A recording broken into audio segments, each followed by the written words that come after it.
There's a coup d'etat on the Zenkethi homeworld, but nobody's going to miss the autarch. Cassidy Yates is hauling a load of deridium ore to Soleus 5, and Sisko tells Jake that one sip of champagne is enough. Hey, everybody, and welcome to the 7th Rule with Cirroc, Lofton, Jake, Sisko.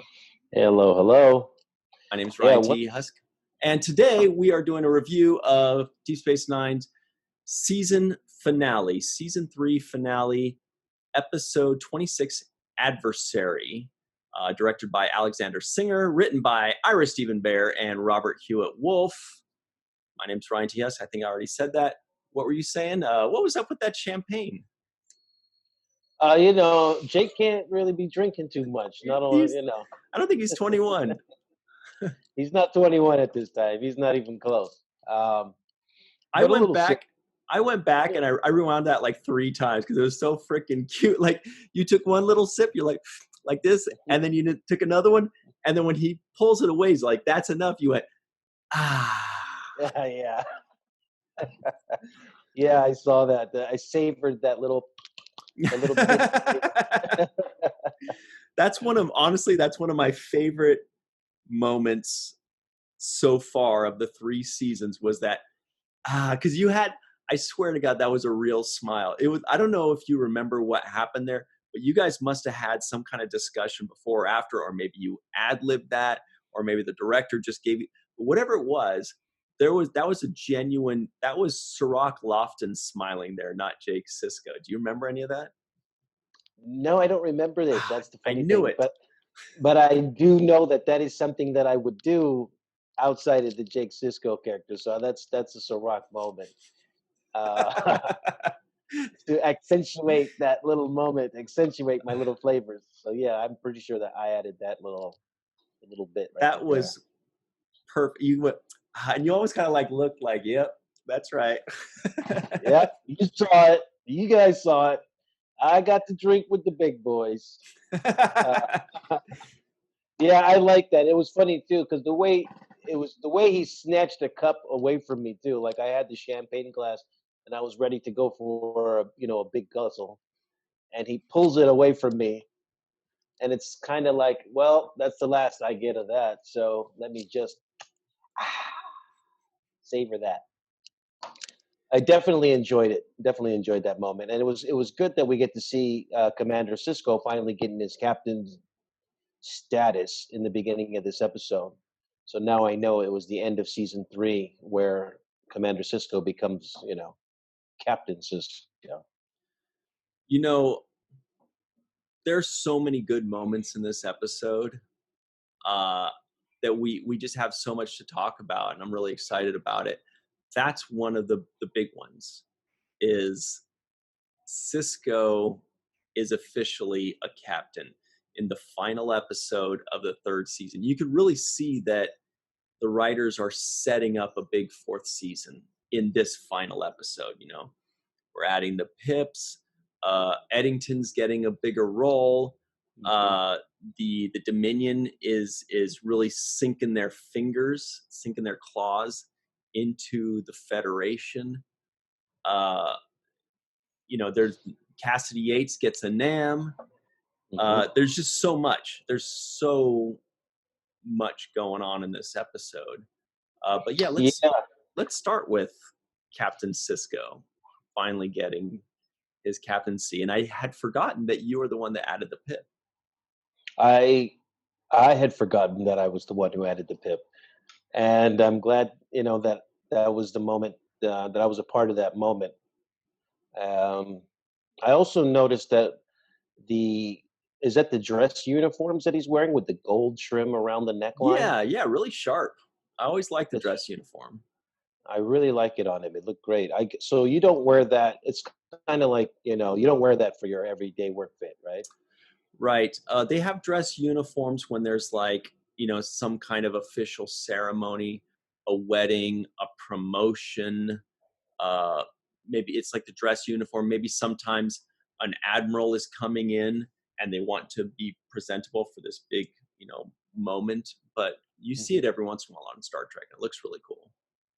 And that's also, I think it's an actual military thing too, right? I mean, We see a lot of the military personnel when they're gathered for a special event. They'll have their their blues on with the gloves and the hat, but they don't walk around wearing that every single day. So that's the dress uniform. I think is the way they describe it, even in today's terms. Mm-hmm. But yeah, I really like the goals. I like uh, the humility that Sisko shows when he gets this rank promotion. Mm-hmm. He kind of says, it's just a title. It doesn't change who I am, and he kind of addresses that a little bit in the beginning of this. And then he's coy about it too when he tells Kira, what does it mean that you have this extra pip? And he's like, well, it means I'm always right. I think that was Yeah, she said something like, does that mean I can't disagree with you anymore? He's like, oh, you can still disagree. It just means I'm always right. Which I like that little banter right there. Mm-hmm. And I also feel like, this is a little off topic, but I feel like I felt the connection between Dax and Sisko a lot more in this episode. I felt the bond that they had way more so than in any other episode so far. In the elevator scene where she was plugging and teasing him about Cassidy. And she was more playful than we've ever seen. When she Yeah. was doing like this, when she was like, oh, I'll tell them, she was doing this kind of playful thing. That was new. We hadn't seen that before, right? I hadn't seen that level of looseness to her character, Mm-hmm. and I enjoyed it. I wish I could have seen that interaction between the two characters even earlier than this, because it made me feel like they were friends, and they had this playful kind of back and forth where she could tease him about things where other people couldn't tease him. And the tease really came about Cassidy, which is something he's super sensitive about. I've only had one date. It was like, well, two, make technically three. So have we only seen Cassidy one time so far? I think we've seen Cassidy. Yeah, I think she was mentioned before. Right. So far she's had one appearance and two non-appearance mentions already. Right. And then one where she was mentioned but not by name, in Explorers. I mean, that's got to be like a record, man, where she's like, I only have to show up once and they can't stop talking about me. Yeah, I think that's fair enough to say. And then you see that she goes on these missions where she's gone kind of like Keiko. They kind of explain her away the way they explain Keiko's character, right? Mm-hmm. She's on a mission to Bajor for a month, or Cassidy's on a freighter haul mission doing delirium or dilithium or something. Delirium. She's doing that delirium. Yeah. But, what is it? Duridium ore to Soleus 5. Okay. So no, that has nothing to do with delirium or delirious or Eddie Murphy. But okay. But it's funny because when they were doing the PIP ceremony for Sisko, they all broke out into a song, and that song I thought it must have been a clearance issue, because they broke out into "For He's a Jolly Good Fellow," and I don't. you went, but I do think that's a thing that they do. It's like old school, but I do think they always jump into "For He's a Jolly Good Fellow." I think that is tradition, whether it's still tradition 400 years from now. But yeah, that one is very safe from any trademarks or copyrights or anything. I think so. I think they didn't have to clear that with anybody high up, because that's pretty. I just couldn't believe that they were singing that song. I've never, in my experience, seen any black person sing that song. So, or say the word jolly. Exactly. So, just for the record, it's not something we use in the black community. But what's another song that you guys don't use in the black community? I can't think of them all, but there's a list.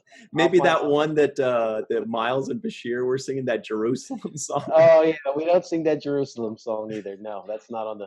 But "For He's a Jolly Good Fellow" it's just we never. I I can honestly speak on behalf of all Black people that we've never sung that song. So that was an interesting choice for the moment. Obviously, it felt good. It was a festive moment. It felt great. I was just waiting for them to say "Pip Pip Hooray." Is that? That's solid. Thank you. I give that an That's 8. solid. I give that an All 8. right, good. It's not quite as good as the one you said before we started recording. Oh, where I said pips up, O's down. Yeah, that's a rap thing. 9.1. That's a 9.1, I think.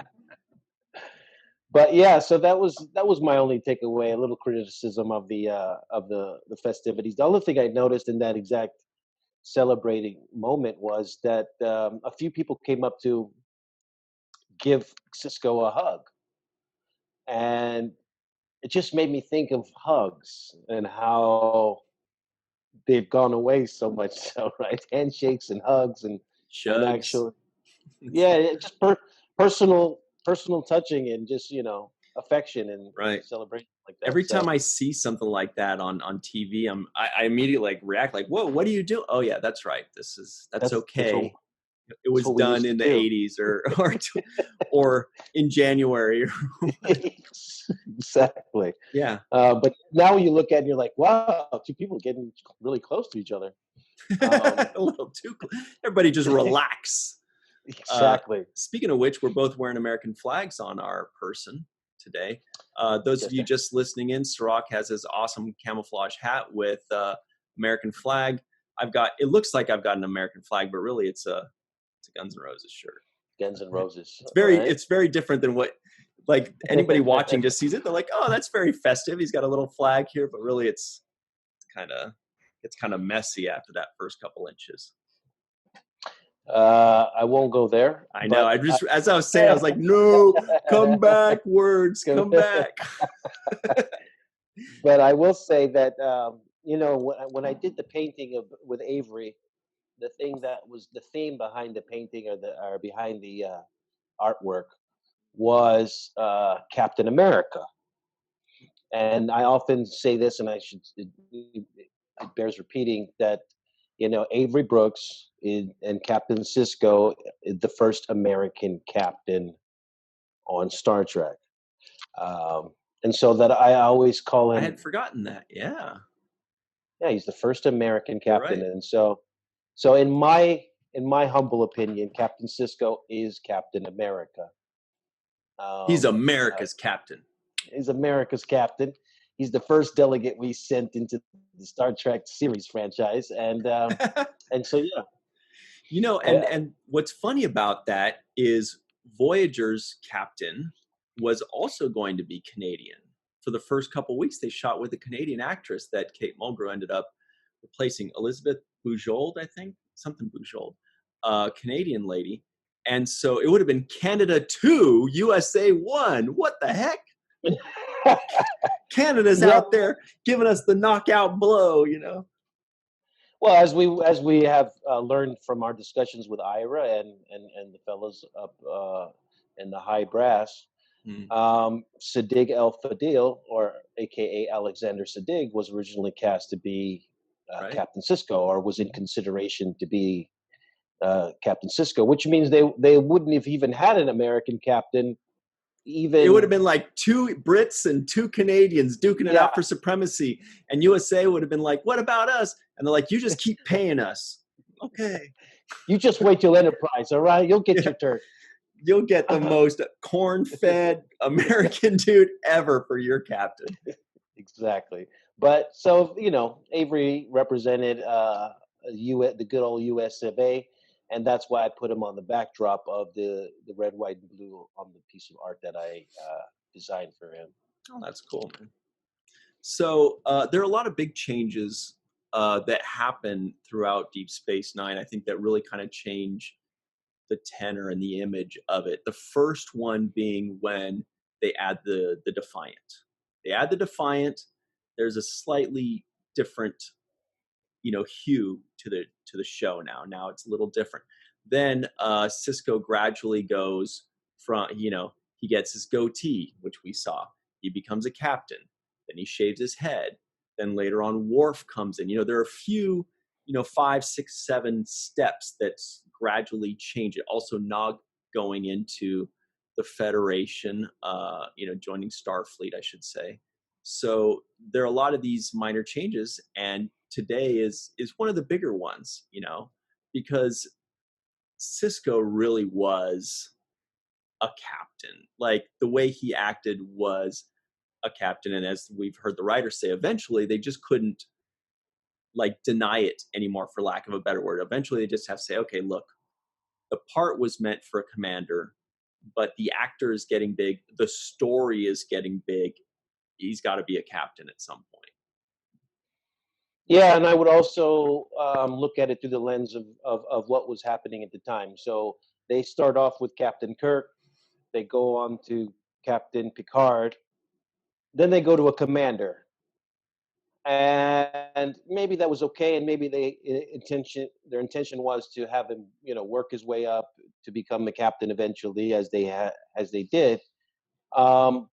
But that argument kind of loses its weight when Voyager gets introduced in this season. I believe was it season 3 that Voyager begins, right?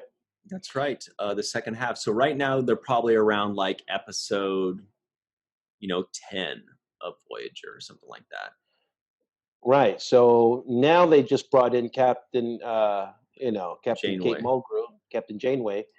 And so they have 3 captains and a commander. And the rumor at the time, I remember these rumors, was why was he a commander? Why wasn't he made a captain earlier on?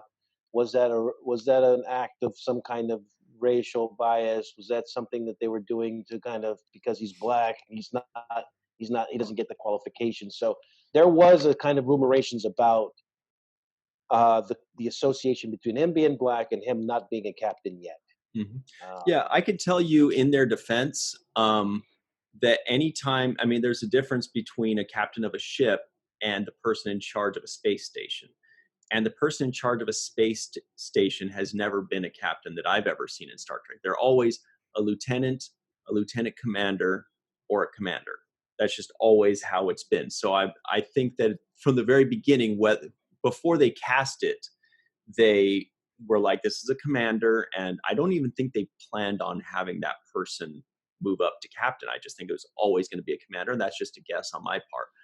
But like I said, there's never been a commander of a space station that was this important, with the Dominion and with the Romulans and with the Klingons and all these things, to where you needed a big shit in there. You needed a big guy. It's no longer just a commander's job or a lieutenant's job. Plus, Avery, like they said, he was too big and powerful and seasoned to be a commander. Plus, as you're saying, regardless of their intention, it's bad optics. It's bad optics to say white captain, black commander, white captain. It just is like, okay, at some point you have to just be like, okay, here were our intentions, but let's adjust to just do what we should do, which is pretty obvious. I'm sure everybody agreed with the move, right? Yeah, there was no argument about making him, a captain, and I also think that it coincided with some of the elements that you mentioned. Obviously, the spaceship dynamic, which is a stationary station, so that's that may be one consideration. The other thing I think was really good was we got to see him on the bridge of the Defiant in this episode as the captain. Yes, and that's where little bells and whistles go off in my head when I'm watching that scene and I'm seeing him, with Kira at the number 1 at the helms, and everybody's kind of manning their stations. That's when it kind of felt like, oh wow, this is the traditional Star Trek all over again. So I actually got for the first time watching this show, I actually felt for the first time, oh, this is like the traditional Star Trek moment, the Next Generation moment, the original series moment. So I actually felt that when they were all on the bridge together. It also makes Deep Space Nine be on such a bigger scale than any of the other series, still to date. because they have this stationary station. I guess that's probably why it's called a station. And in front of the most important, like basically in the middle of the most important, spot or situation in the quadrant. This is it. This is like the Fort Knox or the, whatever you want to call it. This is the big thing. The Alamo. I don't even know stuff about wars and history. Because it's a wormhole, I would almost call it like the first transcontinental highway, something like a Route 66 or the railroads that connected one side to the other. Right. But then on top of that, they have that, and now they have a ship that can go off into the wormhole into a different quadrant completely. So they have, they have the battle at home. They can go into a different quadrant, and they have a ship that can go anywhere. I mean, like, that's what made Deep Space Nine, one of the things that made it so awesome, was that now it spans so much. It's not just one ship exploring or one station sitting there for merchants to show up and have little hijinks, but it was huge now. Yeah, the mobility is necessary, especially when you're going to be doing the exploring, going to be confronting other civilizations like the Zenkethi. Although Odo pronounces it with the actual TZ, which is probably the correct pronunciation. He calls it the Zenkethi. Well, most people are just like, dude, that's ridiculous. I'm just going to call it the Zenkethi, and that's good enough.